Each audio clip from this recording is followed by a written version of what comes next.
Antonio, we didn't get a chance to talk to you after the draft, but I was curious what your thoughts are of your first draft as a head coach, and do you feel like you guys accomplished what you were setting out to do? Yeah, I thought the first draft, working with Telesco and our personnel staff, our coaches, I thought did an excellent job of getting information, discussing, working through different scenarios, working through hiccups. Then we got to the draft. We had a plan. It was clear. We stayed on track. I think the coolest thing about it, when you had so many mock drafts or different scenarios that you think you can play out, the first round's interesting, but then after that, it becomes kind of like clockwork, right? You add, you subtract, and you look on your board, you see your guys here, and you go get the players that you know fit the Raiders. You had some decisions to make at 13. What was it about Brock Bowers in your mind that set him apart? I mean, just different. I mean, you're talking about probably the most dynamic football player in college football at that tight end position in a long time. And it's rare you get a guy like that, that can line up as a slot receiver, see him in the backfield, reverses, catch the ball. But I think more importantly, his toughness. Watching him block in the SEC, watching him get after guys, I mean, that's what impressed me. Just a gritty player, more importantly, a winner, and he can help us score points.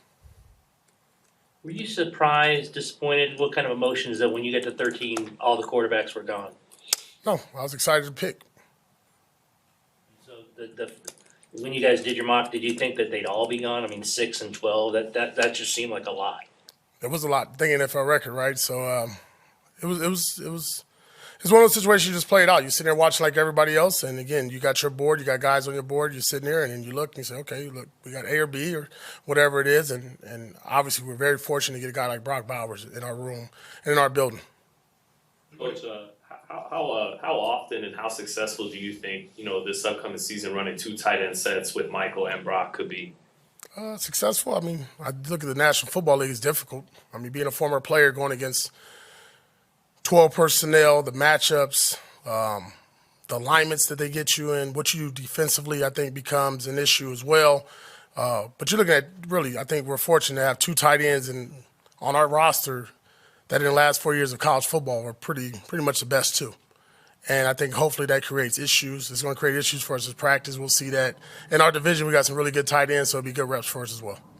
You mentioned looking for guys that fit with what the Raiders are trying to do, and identity and culture has been big for you. How much do you feel like overall that class fits that? I think so. I mean, we got some gritty, some grimy, nasty, back alley guys, man. And more importantly, we got size. I think you look at the 2 linemen, both gritty, tough, physical, length, power. You look at what we did on the back end, speed with the secondary, and we got, Mike linebacker and Tommy, who, when you come from Ohio State and you talk to the players there, he was kind of the bell cow for them. And then we got this little running back from New Hampshire, man, and he's unique. So it's a very good group of guys, man. I think the coolest part about the whole draft was getting on the phone with them and hearing their excitement, wanting to be Raiders. So I think it was a good match. What do you think about Trey Taylor? What do you think about Trey Taylor being available in the 7th round, a Jim Thorpe Award winner? Come on. Where does that happen at, right? Got 2 of them on our team now. This being a really good college football players. But Trey was very impressive when we brought him in on a 30 visit, very mature. You can see why he was successful in college. I think he has a great opportunity to help us, especially in the kicking game. But when you look at him physically, I mean, he's a specimen. I mean, he's a good-looking prospect. It's good to get him in the building. Glad to have him here. Great smile, good personality, a really good fit for us. What are you looking to get out of the rookie minicamp here over the next 2 days? Learning. We're in elementary school. How we do things the Raider way, the Raider culture, the mindset, how we play football, how we practice, how we study. They're doing that now in the classroom. I mean, they're bright-eyed. I asked them to be here 5 minutes early. They're here about 20 minutes early. They're sitting in the room by themselves, and I looked around like thought there was a meeting going on, and they're just ready to go, man. So a bunch of eager players, and I think for us just to get to one another. We talked about trust, accountability, and process with these guys yesterday, and to continue to grow that and get them accustomed to not only the coaches but the rest of the players on our roster. Coach, your path as a player, you were an undrafted guy, had to grind for everything to get to where you are. You have a lot of guys that are coming into rookie minicamp today that kind of are trying to accomplish the same thing. So how excited are you going to be to watch those guys as well trying to make their way through? Yeah, we got 32 Raiders here. I don't care if you're the 13th pick or the guy that's trying out. They got a Raider uniform on. We're going to treat them accordingly. They earn the right to stay here. They earn the right to get more reps. Just excited to get them here, man. It's just good to get a full roster. 90 guys on the roster. Now we can kind of like put this thing together, right? Start to build this team and what we wanted to look for the 24 season. Antonio, from a personnel standpoint or from a X's and O's standpoint, as a former linebacker, how tough is it to defend a 12 personnel package on the other side of the ball? It's very difficult. I mean, just again, because where can these guys align? And I think when you look at our guys, both of them can do a lot of things for you. You can line them up again. I told you the slot at the number one wide receiver. You can put them in line. You can put them in pairs. But more importantly, who's matching up on the other side against us? Is it a linebacker? Is it a safety? Is it a nickel? Is it a corner? So I think each team throughout the league, when you look at their 12 personnel, their body types and their skill set changes defensively what you like to do and what you want to do. And that dictates. And I think hopefully our 12 personnel does that this season. When you were playing, did you face that a lot, or was that even in vogue yet? It wasn't as big. I mean, more, if you think about 12 personnel in the 2000s, it was a true Y, like that extra old lineman and that really skilled player, right? The Shockeys, the Woodens of the world, Chris Cooley's of those guys in the division I played in. And then you had that guy that was just like, man, he's 6'6", 270, just an extra offensive lineman there. This is different. You're talking about skilled players who can catch the ball, who can come out the backfield, who can do a lot of different things for you. And you see it. Kansas City does it a lot with their tight ends. Antonio, Jackson Powers Johnson looks like a guy that's kind of right up your alley a little bit, and Raiders, as well. What'd you like about the guard from Oregon? I just love the film. I saw a guy that was gritty, that finished, that strained, that loved the physicality of the game. I saw a leader, saw a winner, saw a guy that just loves football. And, you want that identity up front. You always look at teams. With the best teams, it ain't the skill position, right? You want those gritty guys like we got on our D-line. You want that on the offensive line. And the more of those bad boys we can bring in with Colton Miller, Mumford, and James, that's going to be huge for us. But he has an attitude, man. I mean, talking to him on the phone was emotional even for me because just how excited he was. And it was like, damn, we got it right. Maybe nobody else likes it, but we got it right because it's a match made in heaven. Coach, kind of speaking about right up your alley, obviously you guys drafted Tommy out of Ohio State. As a former linebacker, what excites you the most about his game and what he brings to you? Old school football, smash mouth, no fair dodging, bring on the lead, you know what I mean? Leader, captain, green dot. Played in a system and on a team that has won, has been close to winning national championships and been there, played some really good players. But more important is his presence. When you walk around him, you feel a linebacker. He feels and looks like a linebacker. And he can create some more size for us and depth. I mean, you look at guys like Robert Spillane, you look at Diablo, look at Luke Masterson, what they've been able to do. Get this young guy in here with those guys and let him grow and learn from them. Future is bright. I'm sure you heard the Terry Arnold thing about the coin flip. What was your reaction to hearing that story? And was that Only talk about Raiders. You made it pretty clear all along that no matter who you brought in here at quarterback, the job was basically going to go through Aiden.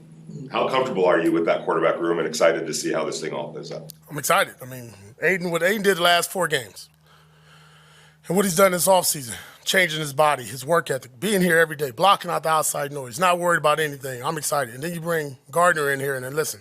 You talk about personality. I know you guys interviewed him. It's great. It's great for our building. It's great for our quarterback room. And if you got competition in the quarterback room, what does every other room look at? Looking at those 2 guys. Anthony Brown's done a heck of a job as well. So what I see is guys getting out there early. Aiden is already kind of taking the bull by the horn, and he's leading the way, and Minshew's right there doing as well. 2 guys that's played, and you saw them play against each other last year, and they went neck to neck. But I'm really excited to see what happens. I think it's going to be a process. We're going to stick to the process. But as I said before, Aiden's earned the right to go out there and get the first snap. Aiden said he's been through this before, always had to fight for his job. Do you think that's what benefits him now?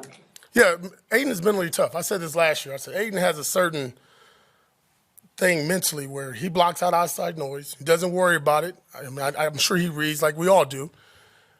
But when he comes to work, he's focused, he's prepared, he studies, he puts the time in. There's been conversations that we've had that I've seen him grow in this short period of time in the offseason. I'm really excited to see Aiden as we go through OTAs, mini camps, and training camp. Coach, the corner Richardson who fell in the 4th round got some measurables that jump off the page: 6'2", 4'3", 40. What kind of upside do you see from him, and what do you see on tape? Man, a sponge. But first of all, I can't make him taller, right? He stood up the other day. I said, damn. And then when you watch him run, wow, right? And then when you talk to him, you talk about a guy that just loves ball, all ball, right? He's about ball and his horses. But more importantly, when you get him here, he's a sponge. And we can mold him into what we want. And when we looked at the draft, we wanted to get bigger. We want to get longer. We want to get faster. We want to get tougher. And he fits all those. I know you mentioned Thayer a little bit ago. That's a guy that I think a lot of people kind of forgot about in the process. How can you forget about him? Everybody's saying, "Oh, you need a right tackle." Like, he's here. He's been here. We never said that. Outside people have said it. I guess what have you seen out of him in his development? Worked his tail off. Came back, great shape, running.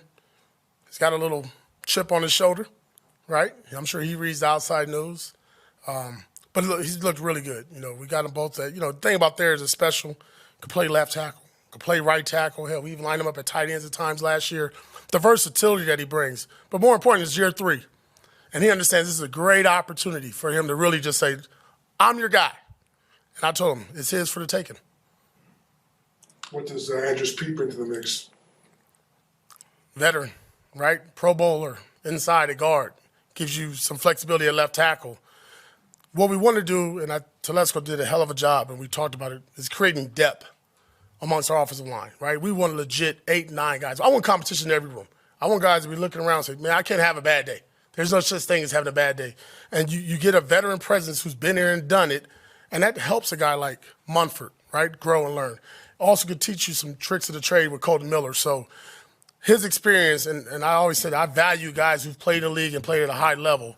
He gives us that mentally. Is he in the mix at right tackle also? We'll keep him on the left side.